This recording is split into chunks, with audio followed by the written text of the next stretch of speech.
Hey, what's up everybody? I'm Waller's Wall, and if you're new to the credit card game, or maybe just starting to get into chase cards, you might be wondering which Sapphire card is right for you. So in this video, we're going to take a look at whether you should be opening the Chase Sapphire Preferred or the Chase Sapphire Reserve. But first, if you're new to this channel is all about credit cards, credit card rewards, and showing you how you can use your points and miles to travel for less. So if something that interests you, consider subscribing and turn the bell notification on as well. Also, consider giving the video a thumbs up. It really does help the channel out. Now, the Chase Sapphire Preferred and the Chase Sapphire Reserve are typically some of the first cards that come to people's minds when they start talking about credit card rewards. And that's because they offer some really good value, especially in year one. And you have to decide which card you want, since Chase will only allow you to have one of them at a time. Plus, both of these cards are subjected to the 524 rule, and you need to wait 48 months between bonuses. So you want to make sure that you're picking the one that's going to work best for you. Now, starting off with the Signup Bonus. When it comes to the Signup Bonus, the Chase Sapphire Reserve has a 50,000 point bonus after you spend $4,000 in the first 90 days. And the Chase Sapphire Preferred has a 60,000 point bonus after you spend $4,000 in the first 90 days as well. So you might be scratching your head, why does the more premium card have the lower sign-up bonus? And I think that's because if Chase were to drop the bonus to 50,000 points or even lower on the Chase Sapphire Preferred, people who would just flock to the Sapphire Reserve even more. And my guess is probably because the acquisition cost is higher for the Chase Sapphire Reserve than it is for the Chase Sapphire Preferred. So Chase would prefer that you went with the Sapphire Preferred over the Sapphire Reserve, so they give a bigger bonus to the Sapphire Preferred to draw your eyes to that card. Not to mention, Chase markets both of these cards at a $750 bonus when you redeem through their travel portal. And from a bonus perspective, the Chase Sapphire Preferred is clearly better since it is 10,000 points higher with the same spending requirement as the Chase Sapphire Reserve. Now let's take a look at the annual fees. The Chase Sapphire Reserve comes with a hefty $450 annual fee, and that's not waived in the first year, and each additional authorized user is going to cost you $75 as well. In the Chase Sapphire Preferred, well, it has a $95 annual fee, and that's not waived in the first year either. And it doesn't cost you anything to add an authorized user to this card, which is great when it comes to transferring your points to partners. Now, when it comes to the annual fees, the Chase Sapphire Preferred is definitely the lower of the two cards. But while the Sapphire Reserve's annual fee is higher, it comes with a lot of benefits, and that could make it a better card for you depending on how much you travel, and we'll talk about that in just a minute.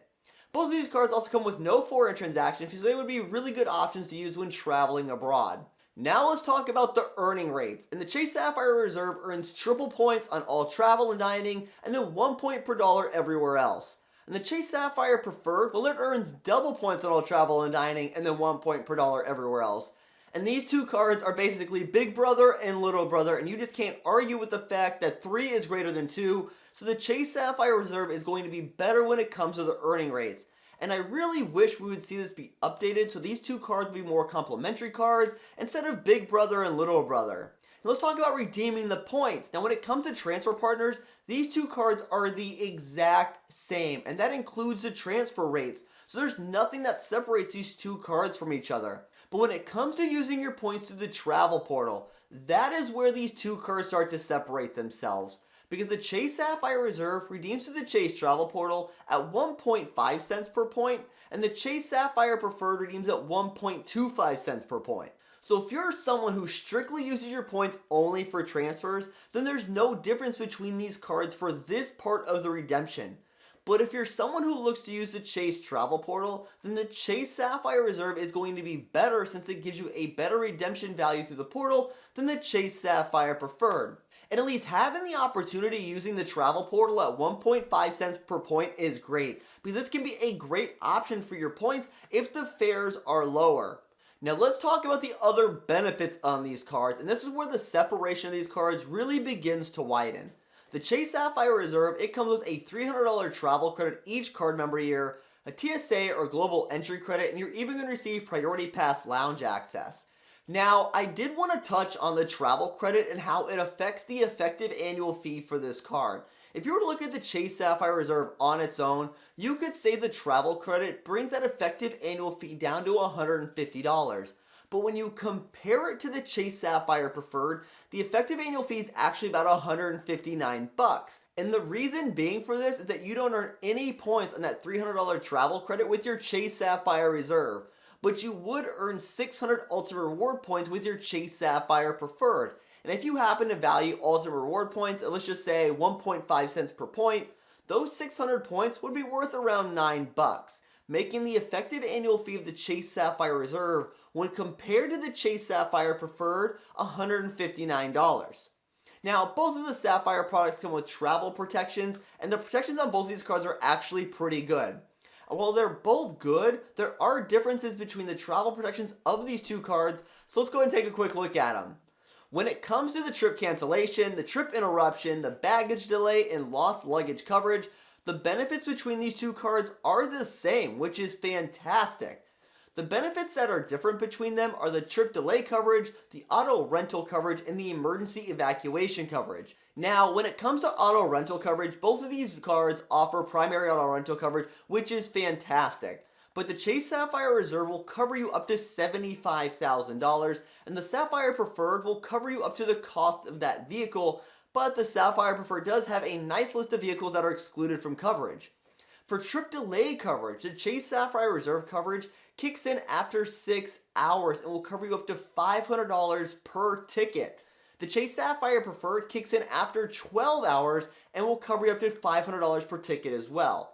Then for emergency evacuation coverage, the Chase Sapphire Reserve will cover up to $100,000 of expenses not paid by your insurance company. The Chase Sapphire Preferred, well, they'll help you with assistance and referral, but you are responsible for all costs. And when it comes to the benefits, the Chase Sapphire Reserve is just superior to that of the Chase Sapphire Preferred. I don't think anyone can actually argue that. Not only do you get lounge access, but you also get better travel protections. But while the Sapphire Reserve does have the better benefits, the Sapphire Preferred still offers really good travel protection benefits for a card with a $95 annual fee. So that leads us to the question, which Sapphire card should you choose?